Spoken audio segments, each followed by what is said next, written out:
My clock says 7 o'clock, meaning that it's time for us to start. This session on open houses at work is particularly meaningful to the club that is presenting it. This is being presented by Toastmasters at Fishers. A telling point is the saying that they have added 10 members this year using open houses to bring their club total, not to 10 or 15 or 20 or even 25, but to bring their club membership total to 31 at this moment. This 32, Rick, we added another one. I just downloaded it this morning, so all right, you added another one. The point I'm trying to make is that open houses are a very important process for this club of continuing to maintain what is year after year President's Distinguished status. Some of the key people in their current organization are presenting for us here today. The first presenter is Diane Stewart, VC3. She has been in this club since 2018 after moving here from someplace else in 2016. She's currently, and I love this, she has been VPPR, VP, and president. Her current role is president, but her current role is also Area 84 director. And she is very proud of what this club is doing together, as I think we all should be. The second presenter today, this is not in any particular order. Second is Emily Combs. She's been a member of Toastmasters Club of Fisher since 2021 and already has her TC level 3 and is currently club's VPPR.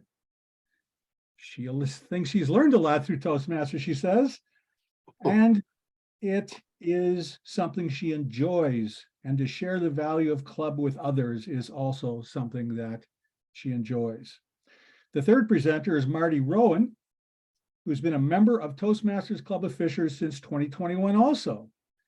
And she's currently the club's VPM. So we have, oh, and I almost forgot this part. She also participated in last year's humor speech contest, advancing to the district competition, which looks like is within her very first year within Toastmasters. She likes to learn and grow through Toastmasters and especially values the fellowship with the other club members.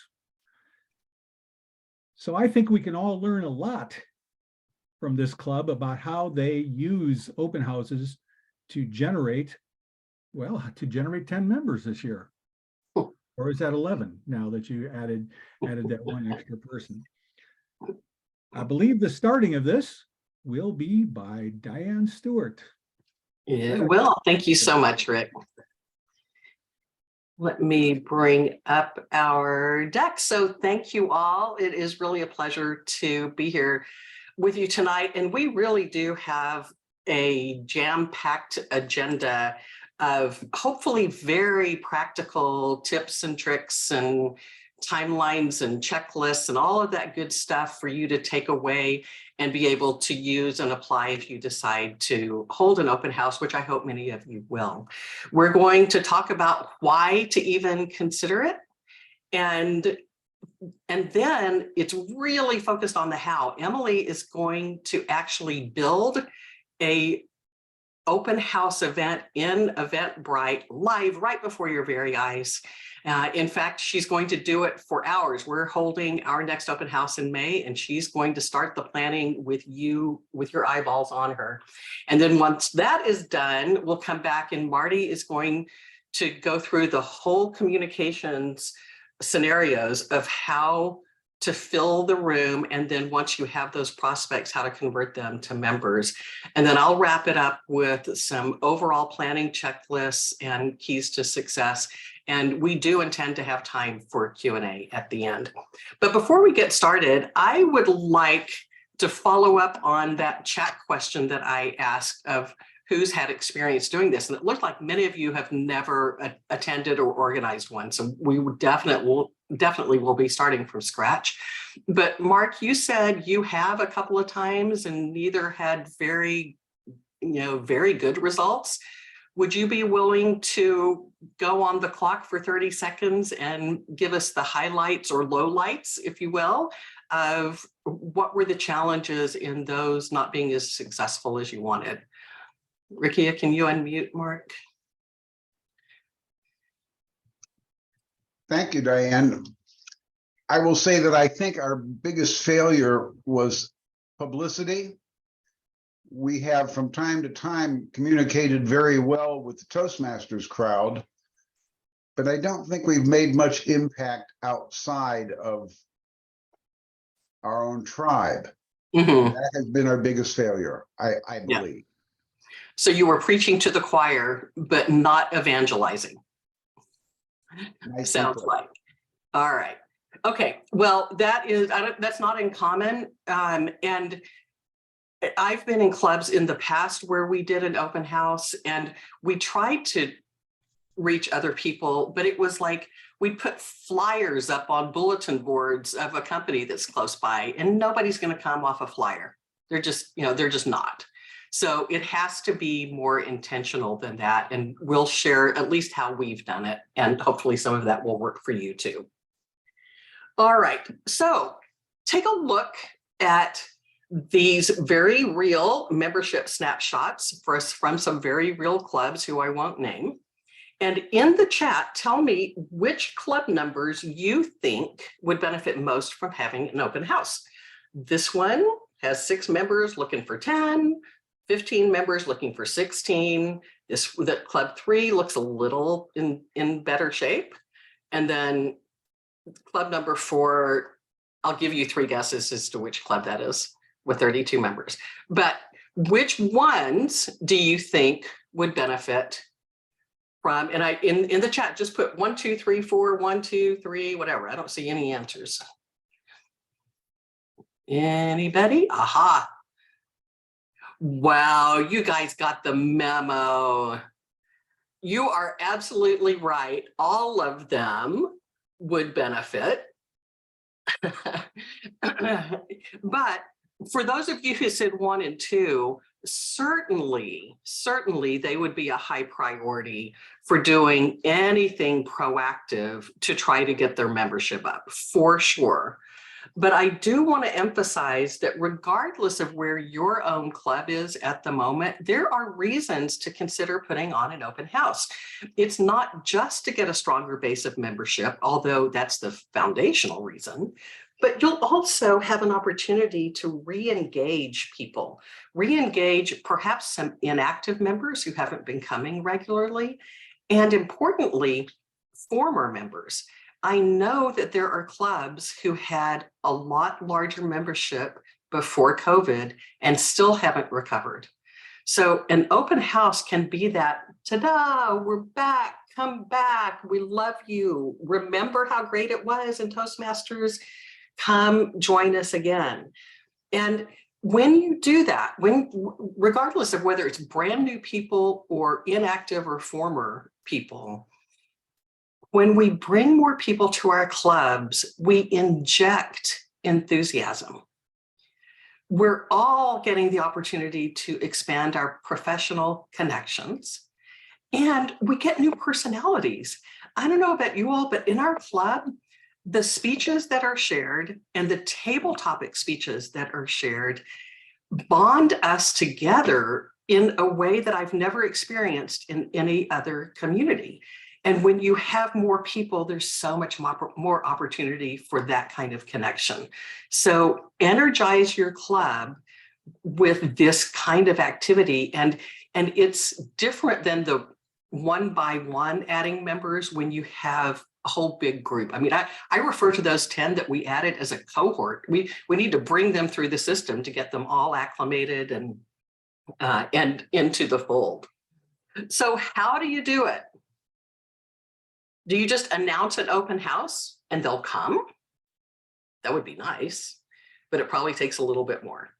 So in our case, we're going to build it, meaning build an Eventbrite event, and then we'll talk about how they come. So Emily, I'm going to quit sharing and let you start your demo. All right. Thank you, Diane. Hopefully you can see my screen now. Let me know if you can't. So yeah, like Diane said, I'm going to create an Eventbrite event with you all live right now. This is for an actual event that we're planning for May to do another open house here. So I'm already logged into Eventbrite. Just as a note, it's very easy to set up an account, so I'm not going to walk through that part. But something great about this resource is that it's very well supported with articles, and any simple Google search will give you answers to those kind of nuanced questions that you might have if you're using Eventbrite for the first time. I had never created an Eventbrite event before our open house in the fall, and I found it pretty simple. So if I can do it, you can do it. The first thing I'm going to do is click Create Event.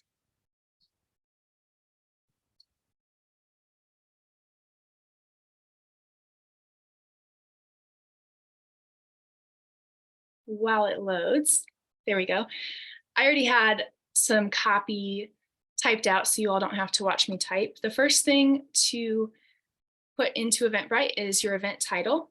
I would recommend being pretty simple with it. Ours is just called the Toastmasters Club of Fishers Open House.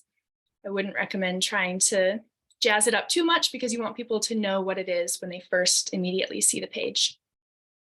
We are the organizer as the Toastmasters Club of Fishers, and as you can see up here in the top right-hand corner, that is our first and last name. This Eventbrite account is actually registered to our club rather than me as an individual. And I did that just to kind of ease the transition from my office to whoever the next officer is, so we can have the continuity from one event to the next. Here it asks you for the type of event, and there's a drop-down you can choose from. I'm going to choose meeting or networking event, and then the category would be business and professional. Gives you a subcategory here that I would say would be career. And if you're trying to jot all this down really quickly, just know that I'll have these categories and all of these details in a document that we can share with you at the end of this meeting. So don't worry about taking too many notes here. Same thing with the tags. I have a couple I'm going to demo for you. You can just start typing anything and see what comes up. So let's try communication. There's about 1,400 other events with that tag. So you can see it's pretty popular. People are looking for that. So we'll click that to add it. And then you can see down here that it shows up right there. Another I would recommend adding is leadership. Almost 7,000 events with that. So it's a popular one. Public speaking. And then Toastmasters. There's actually a good handful of events with that tag as well. So there's a few tags. The main purpose of tags is to help people find you if they're just browsing Eventbrite. So it's not super important because, as Diane said, people aren't just randomly seeing this event and coming just because they randomly saw it. So Marty's going to talk more about how we really engage people with that, but that's the purpose of the tags. We'll add a location here so people know where to come. It's a venue because our club meets in person. And I'm going to just copy and paste our address in here. Something cool that Eventbrite does is generates a map to go with your event. And this will actually show up on the page so that someone seeing it can get kind of a snapshot view of where they're going. Date and time down here. Our event is penciled in for May 5th. And that is actually pretty intentional. Oops, I didn't mean to uncheck that box.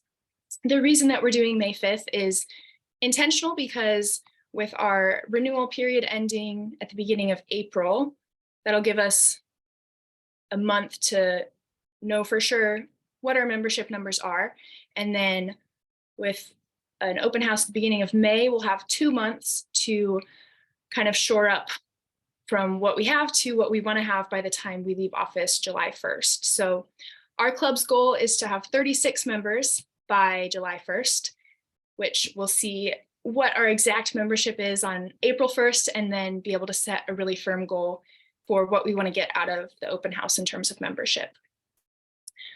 Our club start time is 7 a.m. on Friday mornings. That's when we typically meet. And the idea for an open house from our perspective is to keep it as close to a typical meeting as possible so people get that typical experience. And realistically, if they're not available at 7 a.m. on a Friday morning, or if they're just not willing to get out of bed that early, then our club is not a good fit for them.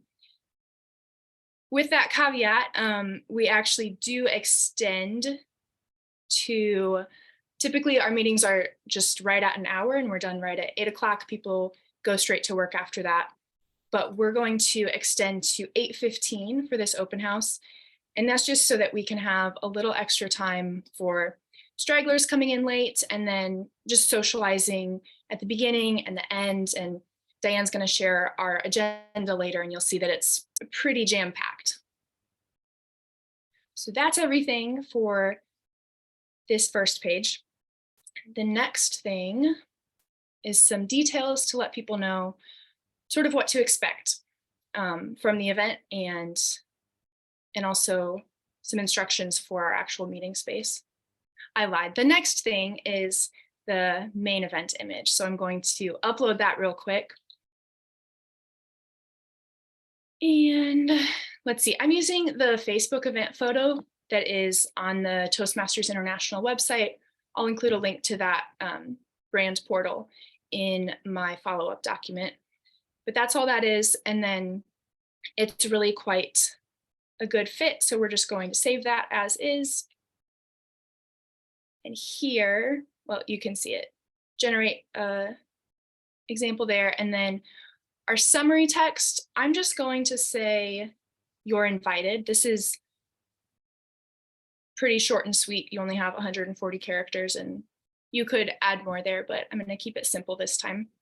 The description is where we have more details. So again, I don't want you to have to watch me type. So I'm going to copy and paste, but I do want to point out a couple things that are important here.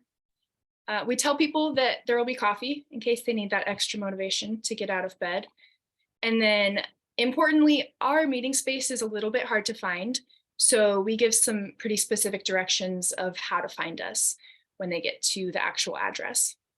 And then lastly, we're linking to our club website here so that people can check us out. And if they want to learn a little bit more about us before they come or before they commit to coming to the open house, they can find us very easily that way. I am going to save and continue. And now it's time to create tickets. The verbiage of tickets is a little weird because this is a free event. Obviously, clubs aren't going to charge people to come to an open house, but Eventbrite just uses that verbiage because a lot of what they do is for paid events. So we're going to create new tickets here.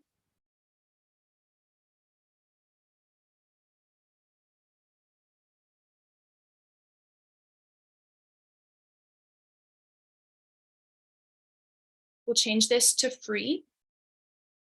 And then I would just keep it general admission for the name of the ticket. It'll be the only option, so people won't have to choose between one or the other.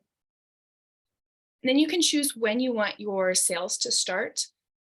I would recommend just doing it immediately, but if for some reason you wanted to have a day or a week or anything in the future, you can schedule a start date as well. And then our end date, I'm going to leave it as the very last minute. So the start of our event, 7 a.m. on May 5th.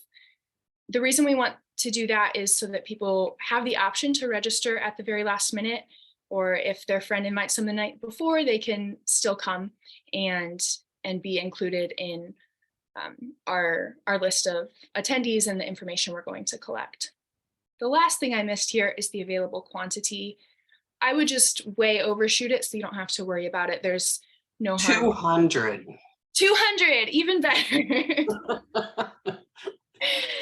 I like the optimism, Diane. So that is everything to create a ticket. I'm going to save it here.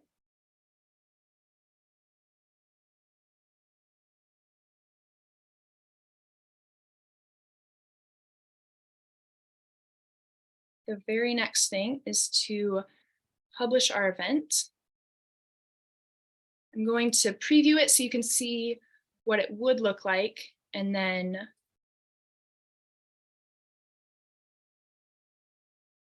hopefully. Something I want to point out is that Eventbrite lets you preview desktop, what it will look like on a computer, and then also mobile, what it will look like on a phone. So if it loads here, I will show you both so that you can get an idea of that. There we go. So this is the desktop version. Like I said, it auto-populates a map there. And then this is a Google map, so it's easy to grab directions. Another thing to note is that Eventbrite will auto-populate some other tags based on the information you give them. So it's adding in things to do in Noblesville, etc. These all seem fine. I wouldn't worry about deleting them. And then I'll show you real quick what it looks like on mobile. We should point out that our new location for Toastmasters Club of Fishers is in Noblesville. We haven't quite figured that out yet. That is a little confusing, isn't it? Uh-huh. Okay, so I will close the preview and keep this event public. There's no reason to hide it, obviously. And then, yeah, we'll just publish it right now. If you wanted to schedule it for later, you could do that, but we're going to actually do this for real. Publish.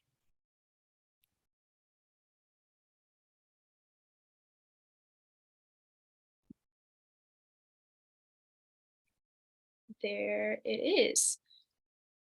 So I don't want to take too much time here, but I did want to point out a couple other features of Eventbrite. Now that our event is published, we can go to marketing here and quickly add it to Facebook. As long as you are willing to log in to Facebook through Eventbrite, you're kind of sharing your login. I'm going to agree and connect. Then all I have to do to share this event to Facebook is, because I'm an admin on our club's Facebook page, it populates here, and then I can edit anything, but you probably wouldn't want to change any information for people who are seeing it on Facebook. So it just auto-populates everything. And then the cool thing about this is it becomes a Facebook event natively, and people can directly register within Facebook like a normal Facebook event, but the information that they give goes through Eventbrite. So you're easily collecting it all of the ways for some people who just prefer to RSVP to a Facebook event. You would click publish on Facebook. I'm not going to do that because I don't know that we're quite ready to promote that to our club just yet, but that's as easy as it is. One more thing to note is down here. Yeah, you can add specific questions that are not standard to Eventbrite's form. So I'm gonna, rather than demo it and take too much time here, I'm just going to include a question that we would recommend in the document that I'll share with you. And that question would be, what is your involvement in the Toastmasters Club of Fishers? We want to capture that, and that'll help also kind of determine how our outreach has gone as we look back retrospectively after the open house. So that's a lot of information, and I know that I went pretty quickly through that. Hopefully it was helpful just to see the capabilities of Eventbrite, even if you didn't memorize the entire process. And like I said, I'll share some more resources with you after this. But with that, I'm going to pass it off to Marty to talk more about outreach. You. I'll get the screen up, Diane, if you want to. Yeah. Well, like we said, build it and they will come. We've now built our Eventbrite, and I can assure you nobody's going to come unless we proactively reach out and invite some people. So let's make sure we do the things that are necessary to get them to come. So, and that's where Marty's focus is as VPM. And I would say, you know, VPM and PR are, at least for us, it's the dynamic duo. And if you, hopefully, if you have motivated people in those roles in your club, those officers, along with president and everybody else, can collaborate as well. But it's very, very, very much a team effort. So Marty, let's jump into your slides. Hopefully you're seeing my slides. How to Yes. fill the room? Okay, great. Great. Well, we're going to hopefully tell you how to fill the room. We kicked off our term as officers with a meeting, and the first time that we could get together was July, after taking office in June. But we met at Diane's, and she was wonderful. She fed us. And then she told us that she wanted to grow the club to 36 members by the time we left office. We didn't choke on our food. We just said, okay, how do we do that? So we, you know, you eat an elephant one bite at a time, right? So we broke it off into manageable chunks, and we said, let's kickstart our membership growth with an open house. And we knew that we wanted to add 7 members by October 1st. We shared this vision with our club membership early and often. We mentioned it repeatedly in the meetings there when we first took office and throughout the open house planning. And we demonstrated the why of the vision with our members. Our membership had dwindled a little bit, even though we had gone back to in-person meetings instead of Zoom. And, you know, with sparse attendance, then you really struggle to fill meeting roles. And our Toastmaster of the week was reminders, hey, please sign up, please sign up. And so we made the vision clear, and they bought into it and took ownership of it, and it became a shared vision of all of us. And then we motivated them to invite guests by making direct asks, direct requests of them to reach out to their coworkers, their friends and family, anyone they thought might be interested, and in particular, former members that they may still be friends with or have a special relationship with. One of the most important things, I think, though, was making it easy for them to ask to invite other people. And the Eventbrite that Emily just set up, you know, she shared the link with us as officers. And we put the Eventbrite link right that you'll see highlighted in the middle of the screen. Click here to register, made that very easy. We wanted our members to register so we could have an accurate count of who was going to be there. And then we reminded them the goal of adding 7 new members by October 1st. We put that right in the email invitation that we sent to members. We made it super easy, I think, super easy for them to invite other people by giving them an email template, an invitation template, which I'll show you on the next screen. And all they had to do was personalize that, the top paragraph. And the Facebook post that, our Facebook event post that Emily was mentioning, we included a link to that. So those 2 things there were hot linked or clickable, if you will, to make it very, very easy. And, you know, we told people, don't forget, old-fashioned phone calls and texts work great. Here's what that sample invitation looked like.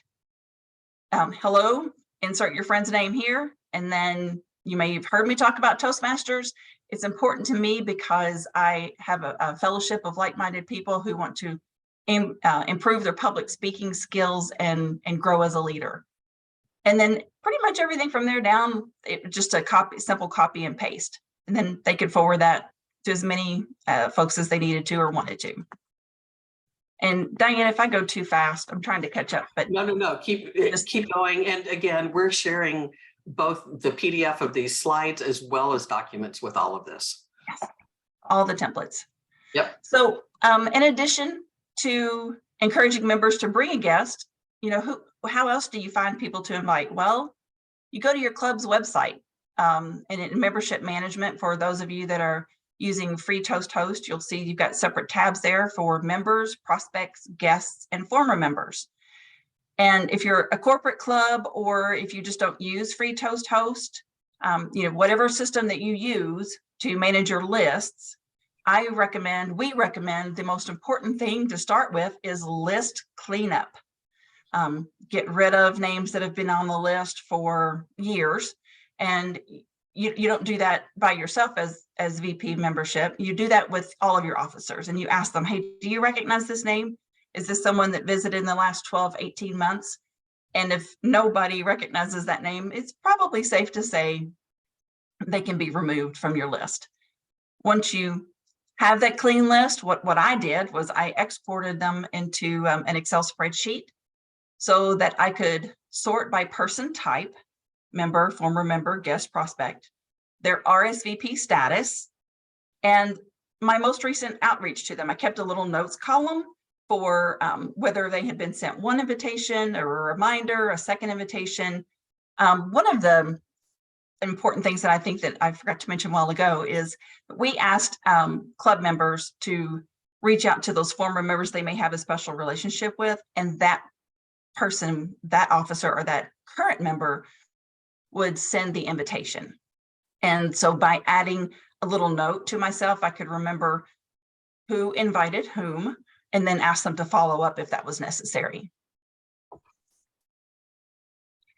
We, as I mentioned, had different invitations for our different buckets of people. So for former members, we kind of started with we've missed you. You know, we've missed you lately, and you know we're going to have an open house. What a great way for you to get involved again. For our guests, we led with, it was an honor to have you. We wanted them to know we recognize that they had been with us in the past, and we would be delighted to have them again. And then for prospects, we let them know that we know that they had reached out to us. You expressed an interest in our club, and we have an open house coming up soon, and it would be a great way for you to see if you're still interested in joining our club and learning more about Toastmasters Club of Fishers. And then those opening paragraphs, everything after that, the what, when, how, where details, that was all the same. It was just a simple copy paste. Marty, I want to make one note on the prospects when the balance between list cleanup before inviting versus inviting everybody at least once. There's in direct marketing, there is one strategy that says until somebody opts out, you can keep emailing them. So there were a lot of names. There were actually quite a lot of names that were in our club website that nobody recognized, and they had never been guests, but they had inquired at some point.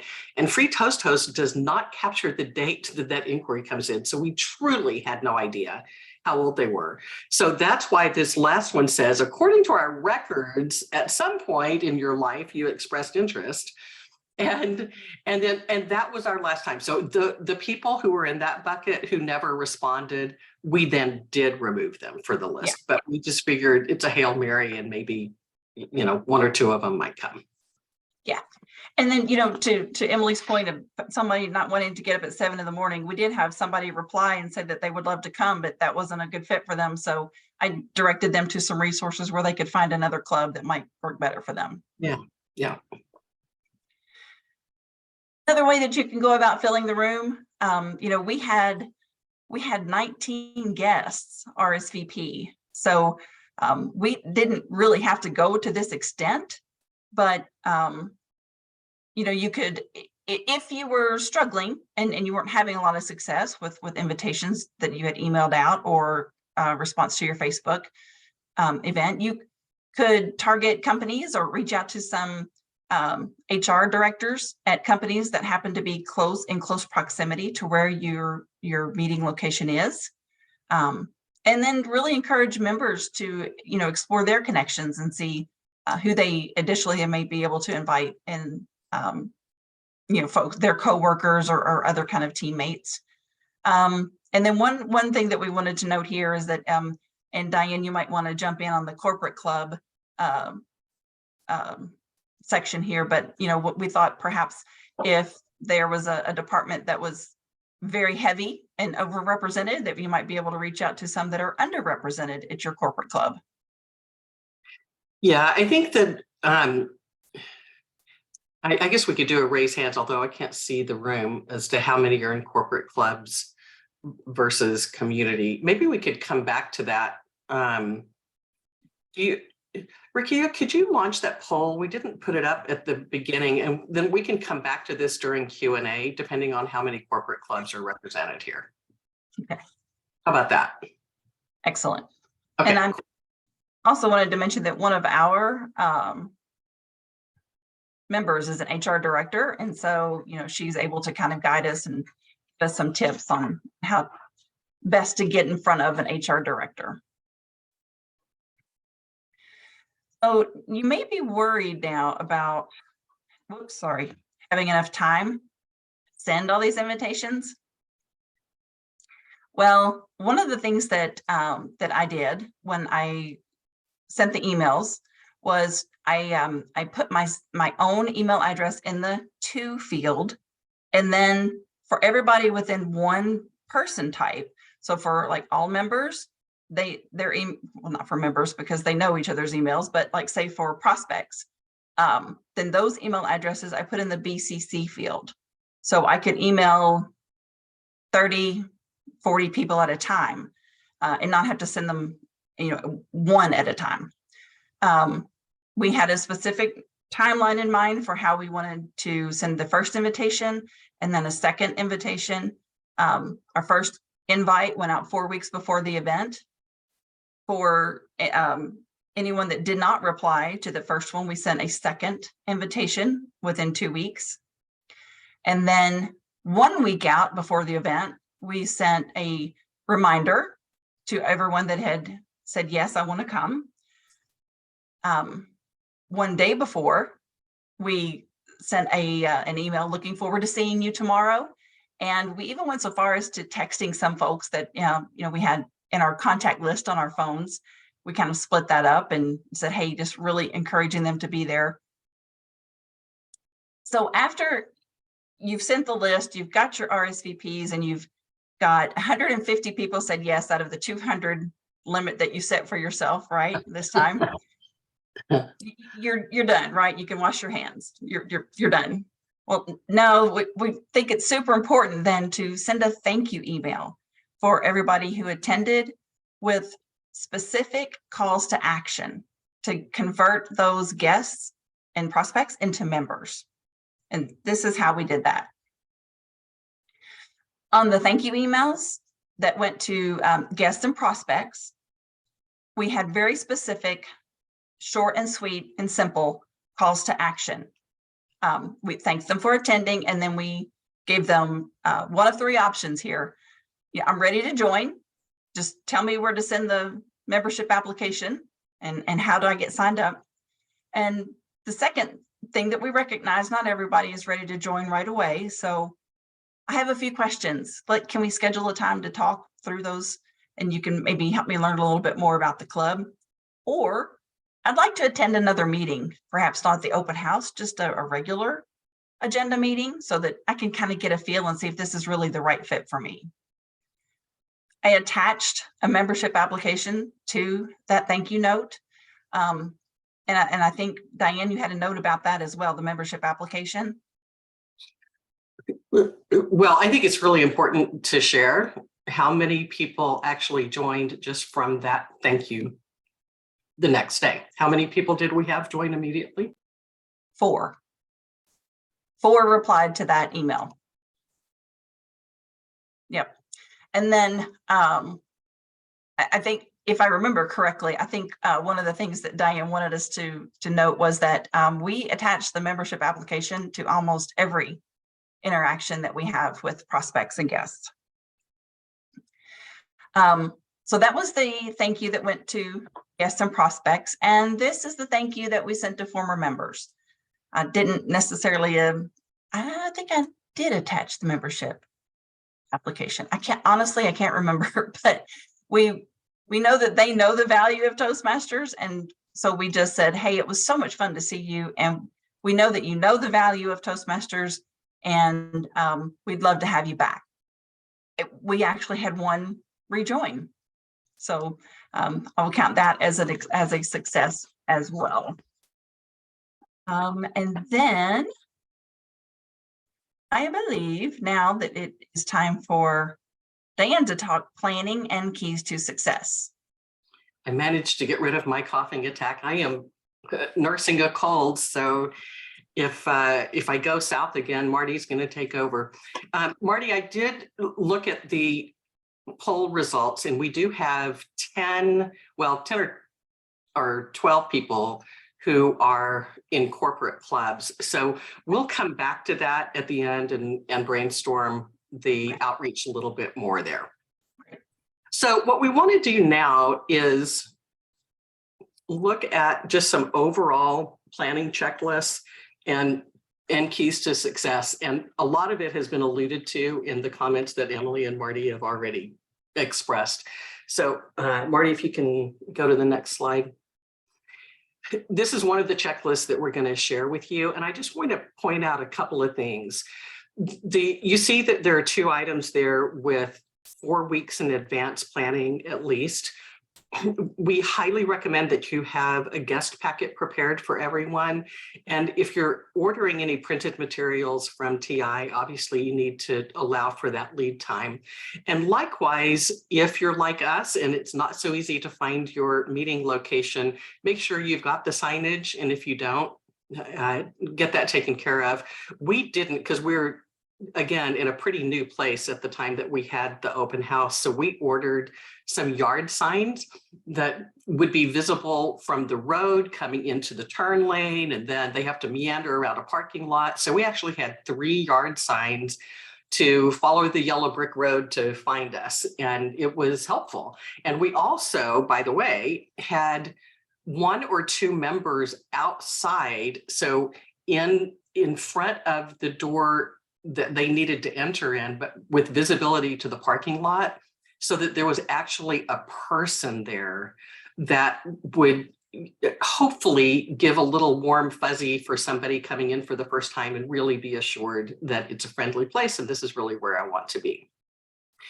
On the guest packets, for sure, you want to have those assembled before, and we have just suggested content for that. In fact, I think we can go to that next. The rest of this you'll have in your handouts. I'm very prescriptive here because I think it's important. It's part of your first impression, not just the friendliness as they come in, but also the information that you're offering them. We had a welcome letter, so very basic it was from me because I'm president, but it could be from I would think the VP membership would be a natural person too, if that was appropriate. So that was on top. You open up a pocket folder, the welcome letter's on top, and then the Toastmasters benefits overview was behind that, along with one of the one-pager pathways overview. And then in the right pocket, the agenda for the day was on top, and behind it, the officer list and, of course, the membership application. As people came into the registration desk, we had those folders ready, and for each person who came in and got that guest packet, we also had pre-printed a name table tent and a name tag for everybody that had pre-registered. So on the slide here, I pointed out one of those name tag. I don't know if you guys use this. We use that table tent for all of our meetings, not just name tags. And especially in a large room and with lots of people who are new to us, it makes all the difference in the world for the Toastmaster, the table topics master, anybody that's up front can very easily read that name and call on somebody by name. So I recommend it, even though it is definitely another step in preparation. So we had all of those prepared, and then along with some blanks, of course, for walk-ins, and we did have a couple of walk-ins. We also, I'm going to confess, made a really, really big mistake with all of this planning. You can see we put a lot of effort into it, but somehow in our checklist, I think it might be the checklist might be the next slide, Marty, we failed to assign somebody to that check-in desk. Can you even believe that with everything else? I mean, we were there, Emily was there, I'd be there, Marty was there, but there was nobody exactly on it. And we had one, if not two people walk in that had not pre-registered, and we have no idea who they are today. There were so many people there, we didn't catch up with them and get their contact info. So make sure you don't let that happen. That's criminal. So anyway, that's what's at the check-in desk. And in terms of keys to success, this is not rocket science. The main thing is that everybody feels welcome from the very first moment that they are in remote proximity to you. You want to draw them in, expedite the check-in, and then make sure your own members are there early so that as a guest comes in, you can immediately introduce them to another member who can usher them in, introduce them to more people, and help them find a spot.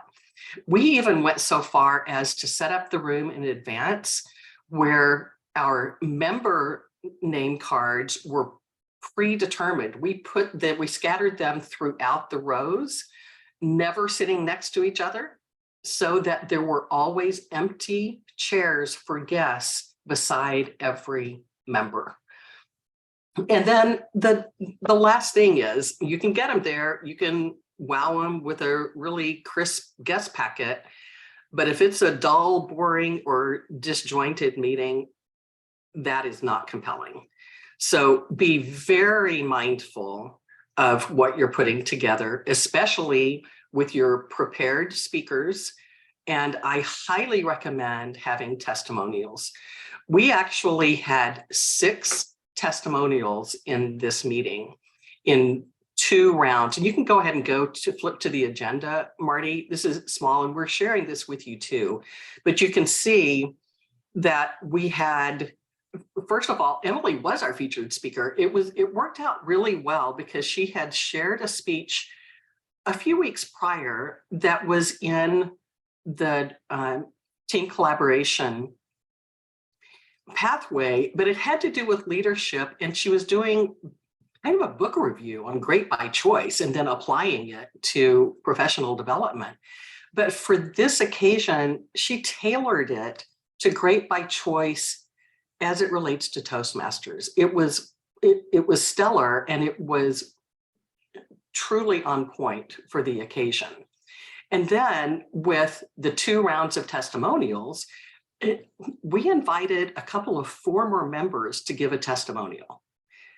It was a little devious because we figured if we got them back, reminding not just the audience, but themselves about how great Toastmasters had been for them, that they might come back. And as Marty shared, one of them did.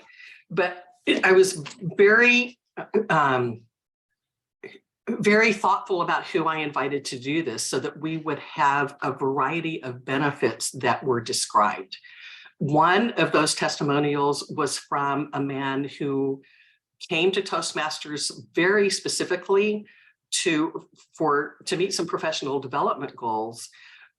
But after a year, he used our club as a practice point for a big interview he had. It was a presentation interview, and he practiced, he got lots of feedback. He went and did that interview, and he got a ginormous promotion.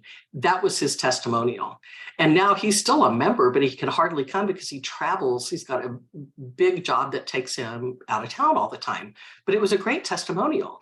Another was very different. It's a woman who is a co-leader of a homeschooling co-op, and she and her business partner sponsored a youth leadership program for Toastmasters, and then invited some of us at one point to come and judge. They had kind of a contest. So she shared that story. Another was just someone who wanted to build confidence in meeting people because she was shy, and she shared that in a very meaningful way. So there's all kinds. Oh, and the best, oh my goodness. Ron, former member, came back. He was a longtime member, but also an ER nurse. So in COVID, there's no way he was coming to Toastmasters. But concurrent with that, he had risen to be president of the ER Nurses Association nationally.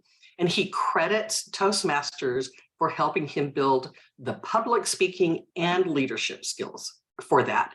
He shared that story, and we brought his friend, another former member, Gerald. They met in our club. Gerald is building a professional speaking career in the healthcare market. And Ron had invited, or did invite, Gerald to be the keynote speaker at a national convention for the Nurses Association. It was a 1-2 punch that is really hard to match. So whatever stories you have to share amongst your members, invite them. And if you don't have those kinds of compelling stories, invite members from other clubs to share their stories. It's just as meaningful. And then at the end, make sure that you're setting them up for the close, because truly, the proof is in the pudding. No, you're good. We told people at the end of the meeting to expect an email that we wanted them to join. We invited them to fill out the membership app there on paper if they wanted, or that Marty would send it to them electronically. And this is what happened. And it has changed our club almost overnight. It is electric. We meet at 7 in the morning. I know there was somebody that meets at 6:30. I can't imagine that, but 7 is early enough. And almost to a person, people say, oh, it's kind of hard to get up at 5:30 or 5 or whatever time it is to have to get there. But once we're there, it's golden. And it's because of the energy that we have. So all of that effort is worth it. We are going to provide all of these handouts, but only if you complete the survey when you leave the meeting. Don't leave yet. We're going to have some discussion time. But if you do leave early, make sure that you look for the tab, if it's not right in your face, to complete the survey for Rakia, because she is the one that's going to look, and she's the one that's going to send all these wonderful handouts for you. So let's open it up for questions. Raise, and Rakia, if you will help me, I'm looking at the deck, but if you have a question or comment, please raise your hand.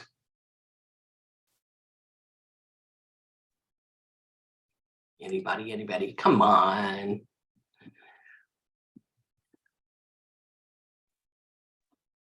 Sam, see, Sam has a question, Diane. Sam and Diane?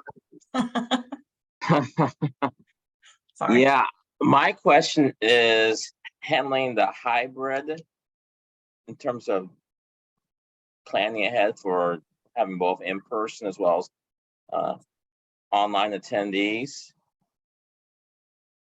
How are you tracking, or how do you track your capacity for both the in-person and then for those attending online? That's a good question. We haven't done that, but I would, Emily, I would think on the Eventbrite site, we could probably add a question that said, would you like to attend in person or online? Yeah, you definitely could, and then just share the link through Eventbrite. Yeah, does that cover it, Sam? Yeah. Yeah, and we should go back to promotion for corporate clubs. None of us are expert in this, so that's just full disclosure. I'm area director now, so I do have a couple of corporate clubs, and for the first time have a little bit of exposure to it.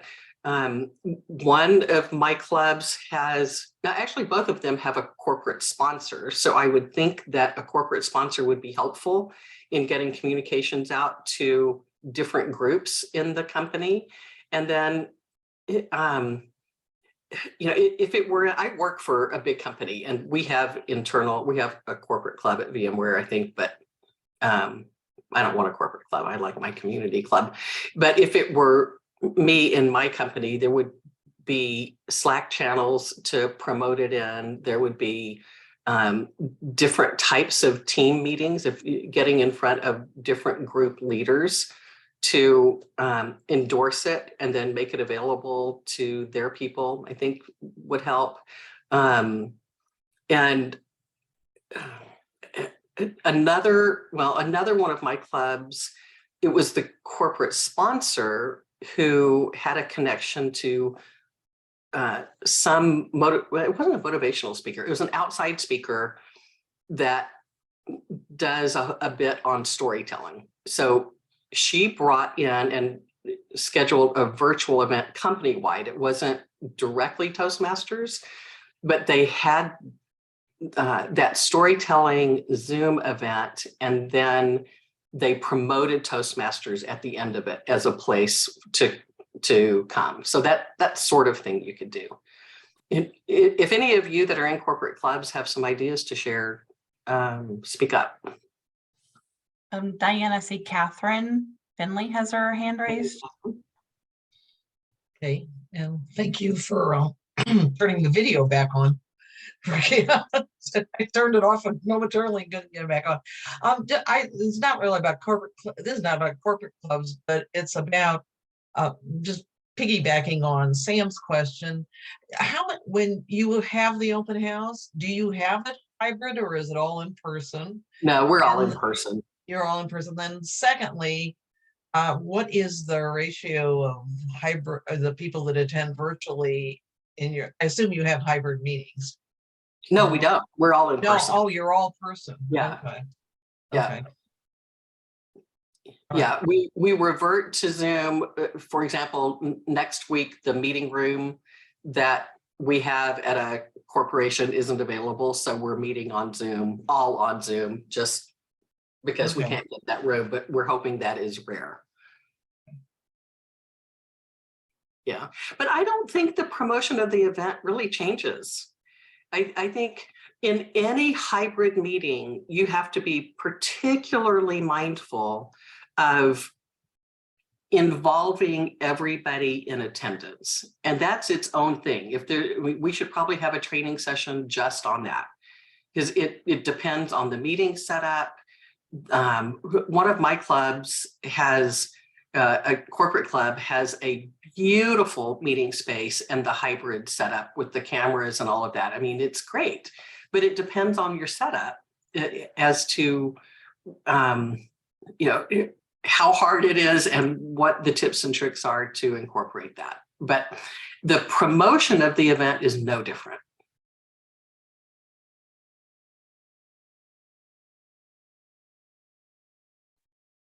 Diane, there was a question in the chat about, do you have any suggestions for a good, easy theme for an open house? And then Emily replied with our theme was outside the box. Yeah, I mean, there are as many themes as there are book titles, movies, whatever. I mean, it can be random. Make it easy. It could be, if you're doing it in the spring, it could be spring fling.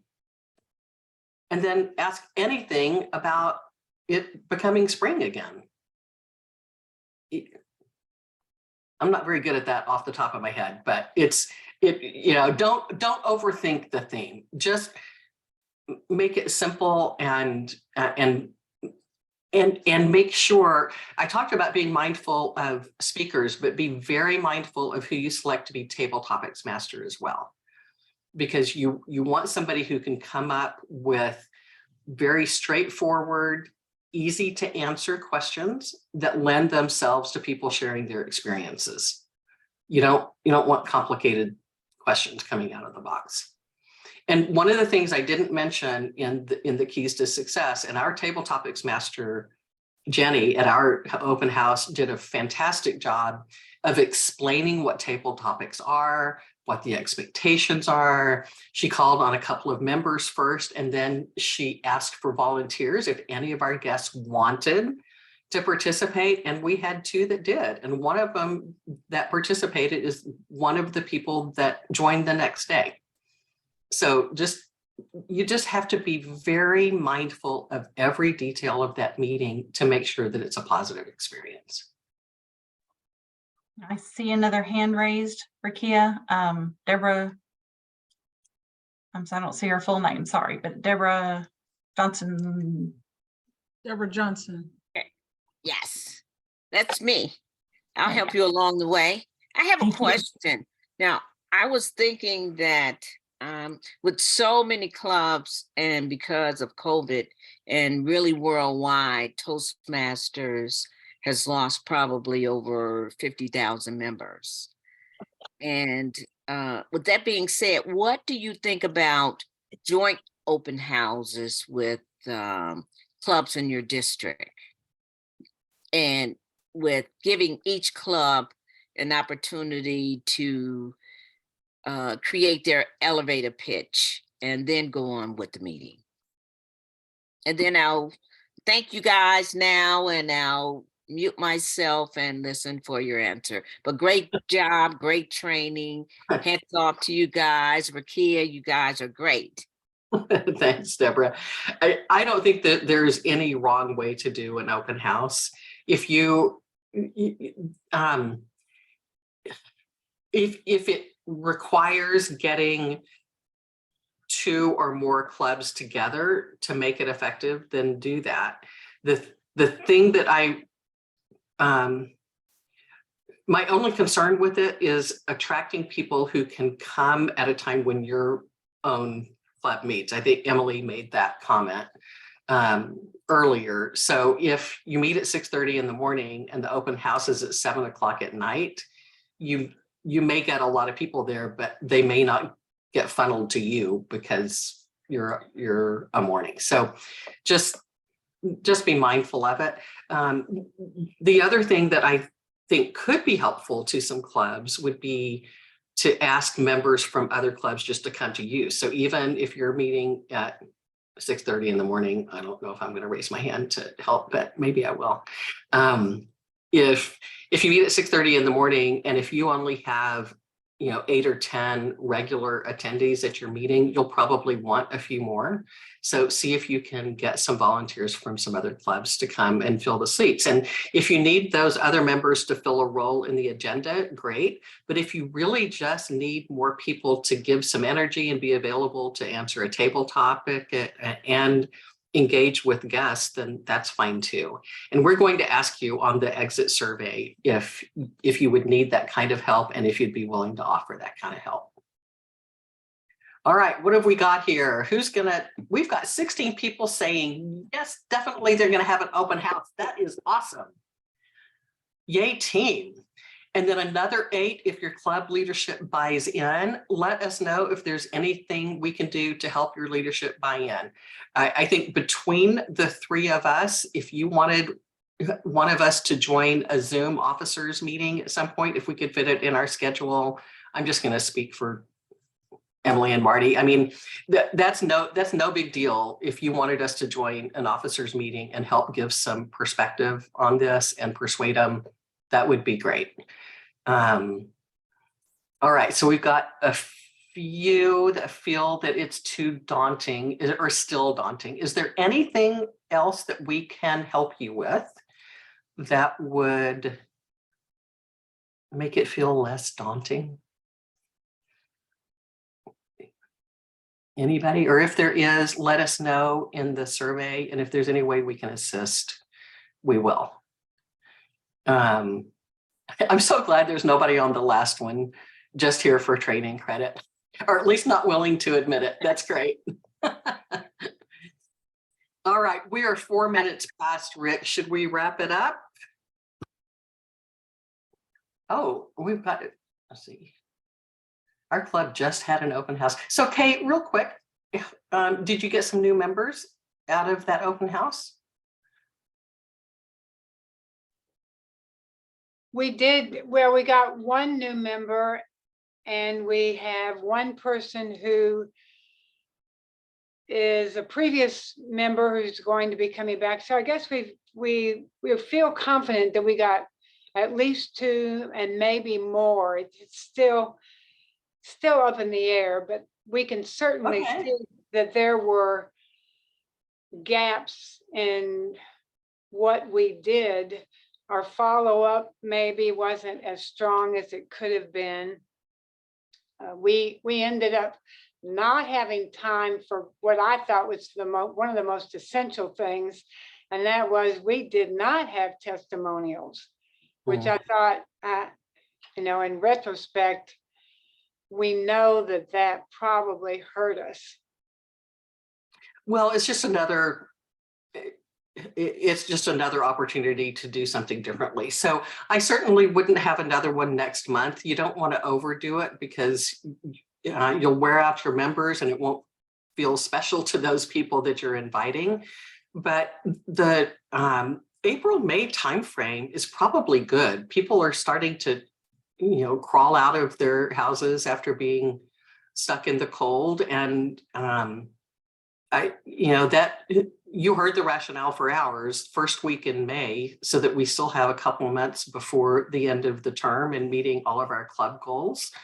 But no reason to wait till then. I would think the April-May time frame, that's still, that would still have given you 3 months between open houses. Okay, thank you. And I know we're close to wrapping up. I did see, I think Deborah had her hand up again for another question. Yes, I did. Now, I noticed you had the typical Toastmaster agenda during your open house. Mhm. Now, did you share that agenda during your marketing time, or you just put that out that you were going to do your open house? We did not send the agenda out to any guests at all. That would be daunting to a guest, I think, to see that kind of an agenda.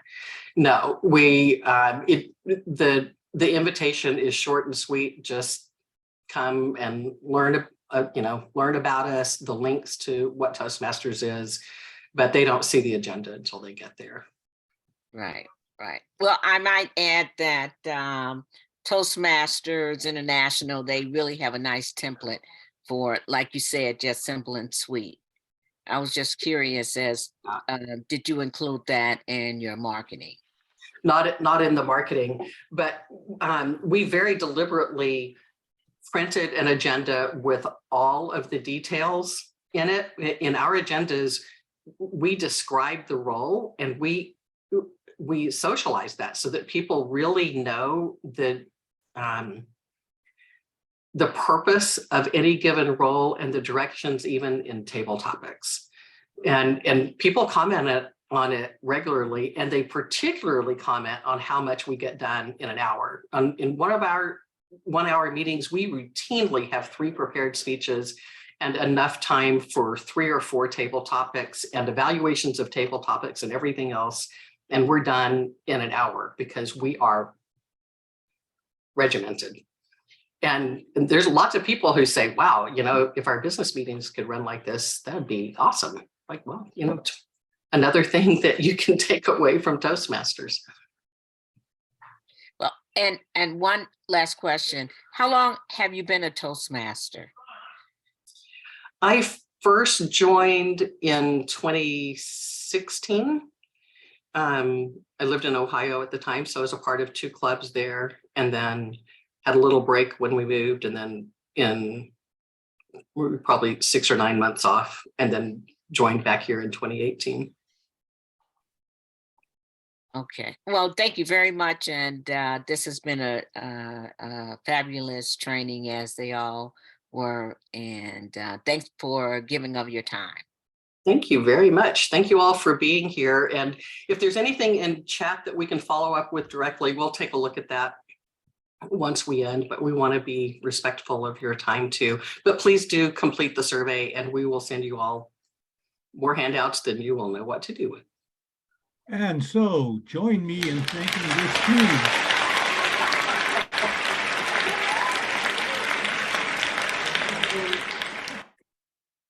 Thank you. And I now expect everyone to do one of these and increase your membership by 10 this year, right? At least we have a model we can all work on to try to do something like that. It may not be 10 for your club, maybe it's 2, maybe it's 5. Exactly. You have, at least we have something that we know works. Thank you very much, Emily, Marty. Oh, yeah, and Diane. Thanks, Rick. Have a good night, everybody. Good night. Good night.